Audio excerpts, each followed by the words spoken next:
रोता था, छोटा सा बच्चा अगर रोता था तो माँ उसको गोदी में लेकर लोरी गाकर उसको चुप करा देती थी। आज की माताएं लोरी गाना बंद कर दी, मोबाइल चलाकर औलाद को चुप कर देती है।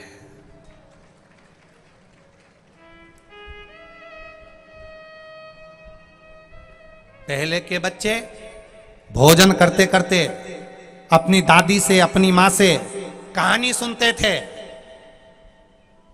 कहानी, एक राजा विक्रमादित्य थे, एक बेताल था, उसके 32 ये थे, सिंहासन था, उसमें रानी थी, कहानी सुनता था। आज के जमाने में बच्चा भोजन करते करते मोबाइल में कार्टून देखता है। कार्टून, डोरेमोन, कार्टून देख रहा है छोटा छोटा बच्चा। मां ने भी देख लिया। जैसे ही बच्चा घर में जिद करने लगता है, जैसे ही बच्चा घर में चिल्लाने लगता है, जैसे ही बच्चा घर में रोने लगता है, मां इतनी समझदार हो गई, बच्चे को मोबाइल पकड़ा देती है, ले खेलते रहे। अब वो अकेला मोबाइल में लगा रही और तुम आराम से सबसे बात करती रही, फिल्म देखती रही, टीवी देखती रही, नाटक देखती रही, और वो मोबाइल में अपनी लीला करता रहा, देखता रहा। बच्चे को संस्कार क्या दिए?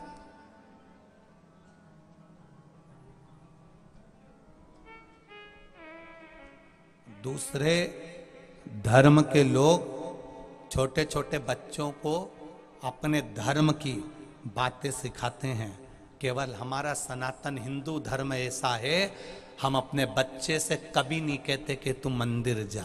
जब बच्चे से हनुमान चालीसा नहीं पढ़वाते, गायत्री का मंत्र नहीं बुलवाते, जब भी कोई मेहमान आता है और अपने बच्चे से खिलवाते हैं, क्यों उस दिन थारा दादाजी ने कौन सी गाली बकी थी, बक के बता दे जरा। अब इतना छोटा सा बच्चा दादाजी जो गाली बके वो बककर बता रहा है। घर की माओं को चाहिए, मेहमान घर में आए तो तुम्हारे घर के बच्चा मेहमान के सामने जाकर गायत्री का मंत्र बोले, तुम्हारे घर का बच्चा श्री शिवाय नमस्तुभ्यम बोले, तुम्हारे घर का बच्चा भगवान हनुमान चालीसा का पाठ बोले, तुम्हारे घर का बच्चा राम रक्षा स्तोत्र का पाठ बोले, तुम्हारे घर का बच्चा भगवान का नाम लेकर बताए, तो उनको भी लज्जा महसूस होगी। मेरे घर का बच्चा टिंकल टिंकल लिटिल स्टार बोलता है और अपने आप को सुपर स्टार समझता है, और एक छोटे से गांव का बच्चा हनुमान चालीसा पढ़कर अपने आप को गौरवान्वित समझता है। सनातन धर्म की निशानी, एक एक छोटे से छोटे बच्चे को मंदिर तक जाना सिखाओ। एक छोटे से छोटा बच्चा भगवान को जल चढ़ाना सीख जाए, एक छोटे से छोटा बच्चा श्री शिवाय नमस्तुभ्यम बोलना सीख जाए।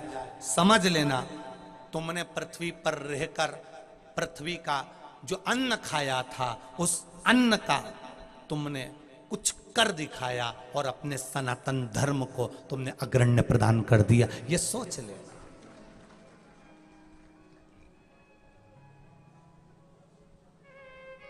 आज के समय की बहुएं तो फिर भी रोटी दे रही है रिजीजियों। ये जितनी सास बैठी है ना, खुश होना, मंदिर में जाके 2 लोटा जल चढ़ाना कि आज की बहू तो फिर भी 2 रोटी दे रही है, अच्छे से बोल रही है।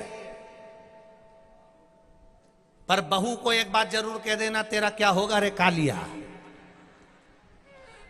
हमने पुण्य करे थे तो हमारी बहू अच्छी मिल गई, 2 रोटी दे रही है, अच्छे से बोल रही है, चाय पिला रही है, अच्छे से हमारी सुन रही है। भले थोड़ा मुंह ज्यादा चला दे पर सुने तो।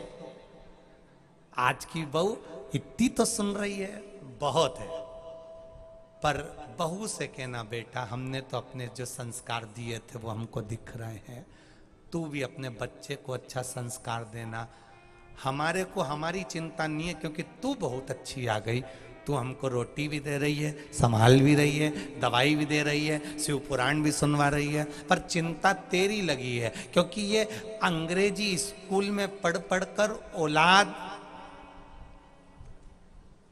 इतनी विचित्र हो गई है।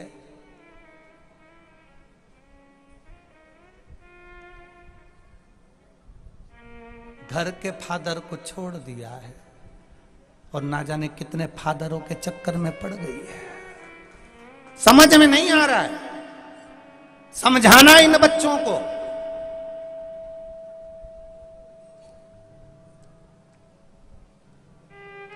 जिस बच्चे को, जिस बेटा बेटी को अपने माता पिता के वचन बुरे लगने लगे, जिस बेटा बेटी को घर के दादा दादी के वचन बुरे लगने लगे, जिस घर के बच्चों को अपने घर के बड़े लोगों ने समझाना चालू करा और उनके वचन बुरे लगने लगे, घर की मां समझाए बुरी दिखे, घर का बाप समझाए बेटा बेटी को बुरा दिखे, घर का भाई समझाए बेटा बेटी को बुरा दिखे, घर के चाचा चाची समझाएं घर के बच्चों को बुरा लगे, जिसके घर के बड़े समझाएं और घर के बच्चों को बुरा लगने लगे, और दूसरे समझाएं तो अच्छा लगने लगे। जब दूसरे समझाएं तो अच्छा लगे और घर का समझाए तो बुरा लगे, समझ लेना उस बच्चा और बच्ची की जिंदगी नरक होने वाली है, वो जिंदगी सार्थक नहीं हो सकती। दोस्त कह रहा है अच्छा लग रहा है, बेस्ट फ्रेंड कह रहा है अच्छा लग रहा है, दुनिया के लोग कह रहे हैं अच्छा लग रहा है, और माँ ने कहा तो बुरा लग गया, पापा ने जरा सा कहा बुरा लग गया, दादाजी ने कहा बुरा लग गया, दादी जी ने कहा बुरा लग गया। जिसको दूसरे के वचन अच्छे लगे और घर के लोगों के वचन बुरे लगे, समझ लेना तुम्हारा बर्बादी का सिरा चालू हो गया, अब तुम बर्बादी के सिरे पर पहुंच रहे हो, क्योंकि तुम्हें घर के लोगों के वचन अच्छे नहीं लग रहे, तुम्हें दूसरे के वचन अच्छे लग रहे हैं, दूसरे के शब्द अच्छे लग रहे हैं। जो सनातन धर्म में जन्म लेता है, सनातन हिंदू धर्म में जन्म लेता है, और सनातन हिंदू धर्म में जन्म लेने के बाद भी दूसरा धर्म जिसको अच्छा लगने लगता है, समझ लेना तुम्हारी बर्बादी का सिरा तुमने चालू कर लिया, अब तुम बर्बाद होकर रहोगे निश्चितता। तुम्हें अपना धर्म अच्छा नहीं लग रहा, तुम्हें सनातन धर्म अच्छा नहीं लग रहा, तुम्हें रामकृष्ण अच्छे नहीं लग रहा है, तुम्हें शिव अच्छे नहीं लग रहा है, और तुम दूसरे धर्म की तारीफ कर रहे हो। छोड़ दो राम जी को, छोड़ दो कृष्ण जी को, छोड़ दो शंकर जी को, छोड़ दो भगवान को पूजन करना छोड़ दो, भजन करना छोड़ दो।